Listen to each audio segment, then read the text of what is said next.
வணக்கம் மாணவர்களே. வணக்கம் ஆசிரியரே. இன்னைக்கு நம்ம ஒரு பிரச்சனையை பத்தி பார்க்க போறோம். அந்த பிரச்சனையை நீங்க எப்படி தீர்க்க போறீங்க அப்படின்றது இந்த வகுப்புல நம்ம பார்க்க போறோம். அதுக்கு தமிழ்ல சொல்லுவாங்கன்னா வழக்காய்வு. என்னமா வழக்காய்வுனா ஆங்கிலத்துல என்ன சொல்லுவாங்கன்னா அதுவும் நம்ம எந்த தலைப்புல பார்க்க போறோம்னா இலக்கணத்துல பார்க்க போறோம். இதுல பார்க்க போறோம்னா இலக்கணத்துல எல்லா மாணவர்களுக்கும் உச்சரிப்புல பிழைகள் ஏற்படும் பொழுது அதனுடைய பொருளையும் அவங்க என்ன பண்றாங்க, மாற்றத்தை பண்றாங்க.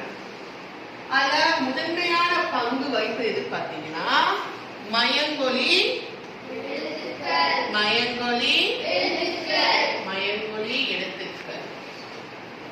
மயங்கொலி எழுத்துக்கள் அப்படின்னு பார்க்கும்போது பாத்தீங்கன்னா ஒரே மாதிரியான ஓசையை கொண்டிருக்கும். உச்சரிப்புல சிறிதளவு வேறுபாடு இருக்கும். இந்த மாதிரி எழுத்துக்கள் தான் மயங்கொலி எழுத்துக்கள். மேம், மயங்கொலி எழுத்துக்கள்னா என்ன அப்படின்னு பாத்தீங்கன்னா மயங்கொலி எழுத்துக்கள் மொத்தம் 8. அதுக்கு எதெல்லாம் பார்க்க போறோம் பாத்தீங்கன்னா ர, ல, ல, ர, ர, ந, ந, ந. 1 2 3 4 5 6 7 8. இங்கதான் நிறைய மாணவர்கள் என்ன பண்றாங்க, பிழைகள் செய்யறாங்க. எந்த லா வரணும், எந்த நா வரணும் அப்படின்னு தெரியாம ரொம்ப குழப்பத்துல அவங்க என்ன இருப்பாங்க. சரிங்களா? இப்ப நிறைய மாணவர்கள் எப்படி பண்றாங்கன்னா மனம், மனம்னா வாசனை, மனம்னா வாசனை, மனம், மனம்னா உள்ளம். நிறைய மாணவர்கள் என்ன தப்பு செய்யறாங்கன்னா, இப்ப எடுத்துக்காட்டு சொல்ற பாருங்க, மல்லிகை, மல்லிகை மனம் வீசியது. நான் என்ன அப்படி கேட்கிறேன்னா, மல்லிகைக்கும் மிகவும் மனம் மிக்கது, அதாவது வாசனை மிகுந்த மலர் மல்லிகைக்கும். ஆனா நான் மனம் சொல்லும் போது இங்க என்ன பண்றீங்கன்னா மல்லிகை மனம் வீசியது. மனம் என்றால் என்ன இங்க அர்த்தம்? உள்ளம். மல்லிகை உள்ளம் வீசியது அப்படின்னு அதனுடைய பொருள் என்ன ஆகுது, மாற்றம் அடையுது. இந்த பிரச்சனை எல்லா மாணவர்களுக்கும் உள்ள பிரச்சனை.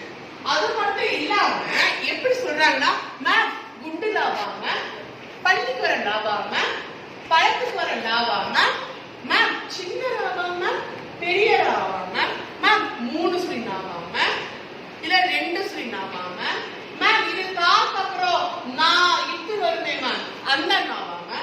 இப்படி நிறைய குழப்பங்கள் மாணவர்கிட்ட இருக்கு.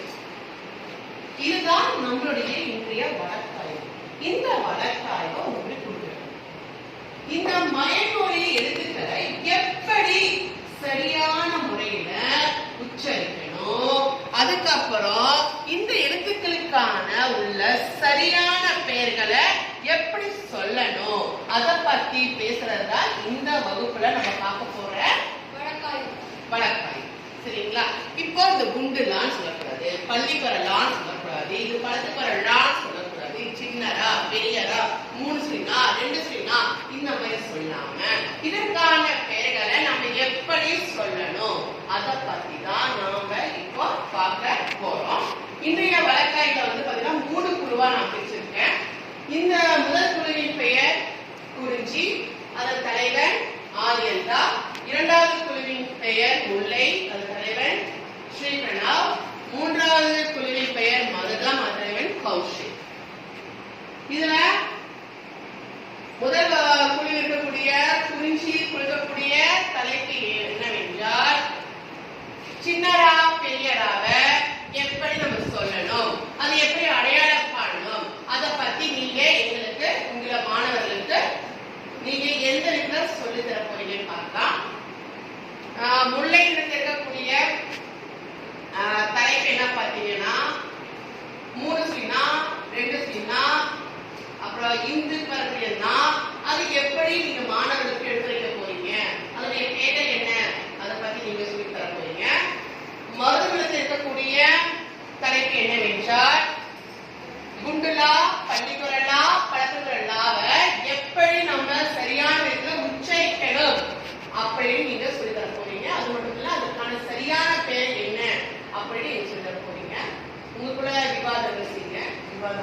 கலந்துரையாடுகிறது.